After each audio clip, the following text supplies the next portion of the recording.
বাংলাদেশের নয়া আতঙ্ক শয়তানের নিঃশ্বাস। পৃথিবীর সবচেয়ে ভয়ঙ্কর নেশা ডেভিলস ব্রেথ, অন্যের আদেশ পালনে বাধ্য করানোর মূল মন্ত্র।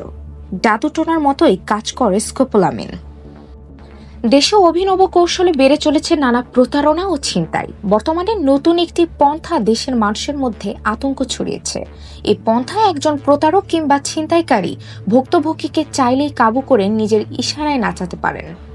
প্রতারক যে নির্দেশনাই দিবেন তাই অক্ষরে অক্ষরে পালন করবেন সেই নিরীহ ভুক্তভোগী। বিষয়টি জাদুটোনার মতোই কাজ করে। শয়তানের নিঃশ্বাস একটি হ্যালোসিনেটিক ড্রাগ। রাসায়নিকভাবে এটি স্কোপোলামিন নামে পরিচিত। স্কোপোলামিন একটি প্রাকৃতিক বা কৃত্রিমভাবে উৎপাদিত ট্রপেন অ্যালকালোয়েড এবং অ্যান্টিকোলোনার্জিক ড্রাগ।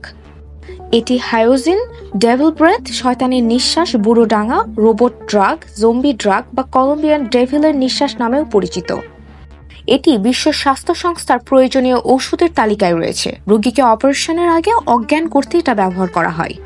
এটি মস্তিষ্কের সিদ্ধান্ত গ্রহণের ক্ষমতা নষ্ট করে দেয়। লোকজনকে অজ্ঞান করে সর্বস্ব লুটে নিতে এটি ব্যবহার করে। বর্তমানে এটি মাদক হিসেবে বা হ্যালোসিনেটিক ড্রাগ হিসেবে খুবই ব্যবহৃত হচ্ছে। এর ক্ষতির মাত্রা কোকেন থেকেও বহুগুণ বেশি। বাংলাদেশের নয়া আতঙ্ক হিসেবে আবির্ভূত হয়েছে এ মাদক। এর প্রভাব এতটাই ভয়ঙ্কর যে কোনো ব্যক্তিকে সেকেন্ডে নিজের নিয়ন্ত্রণে অনায়াসে আনা যায়। অন্যের আদেশ পালন করতে বাধ্য করানোই হলো এই মাদকের মূল মন্ত্র। ভুক্তভোগীরা হিপনোটাইজ হয়ে অপরাধীদের নিয়ন্ত্রণে চলে যান। নানাভাবে ও নানা কৌশলে এটি প্রয়োগ করা হয়, যেমন হ্যান্ডশেকের মাধ্যমে, ঘ্রাণের মাধ্যমে, খাবারের সঙ্গে, চিরকুটের মাধ্যমে, কোমল পানীয়ের সঙ্গে, বাতাসে ফু দিয়ে। শয়তানের নিঃশ্বাস শরীরে প্রবেশ করার সঙ্গে সঙ্গে মানুষের মস্তিষ্কের প্রাথমিক স্মৃতি ব্লক হয়ে যায়।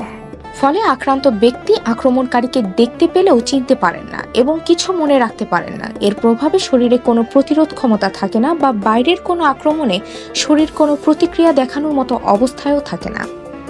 এই অবস্থায় ভুক্তভোগীর আচরণ হয়ে যায় বশীভূত বা সুতোয় বাঁধা পুতুলের মতো। গবেষণায় দেখা গেছে, ভয়ঙ্কর এই সংস্পর্শে এলে ভুক্তভোগী নিজ ইচ্ছায় কোনো প্রতিবাদ ছাড়াই সবকিছু তুলে দেয় প্রতারকের হাতে। রাজধানীর মাদারটেক কাজী স্কুল মহল্লার বাসিন্দা রঞ্জু মনোয়ারা 18 জানুয়ারি অনলাইনে পুরাতন ফ্রিজ বিক্রির বিজ্ঞাপন দেন তিনি। কেনার কথা বলে আশিক নামের এক ক্রেতা তার বাড়িতে আসেন। ফ্রিজ দেখে মোটামুটি পছন্দ হয় তার। পরদিন তিনি তার স্ত্রী পরিচয়ে এক মহিলাকে নিয়ে আবারও ওই বাড়িতে আসেন। তারা রঞ্জু মনোয়ারার ড্রয়িং রুমে বসে কথা বলছিলেন।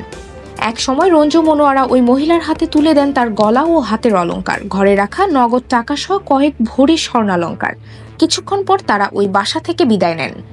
তাদের এগিয়েও দেয় রঞ্জু মনোয়ারা। তবে কিছু সময় পর পরিবারের অন্য সদস্যরা বাসায় এসে সবকিছু এলোমেলো দেখে তাকে প্রশ্ন করতেই তিনি বেহুশ হয়ে যান। এ ধরনের ঘটনা এখন রাজধানীর প্রতিটি এলাকায় প্রায় হয়ে থাকে। এই ড্রাগসের কারণে তীব্র হ্যালোসিনেশন শুরু হয়। অন্যের দেয়া আদেশকে যান্ত্রিকভাবে অনুসরণ করতে বাধ্য করে। মানে আপনি নিজে কিছু করতে পারবেন না, শুধু সামনের লোক যা বলবে তাই করবেন রোবটের মতো।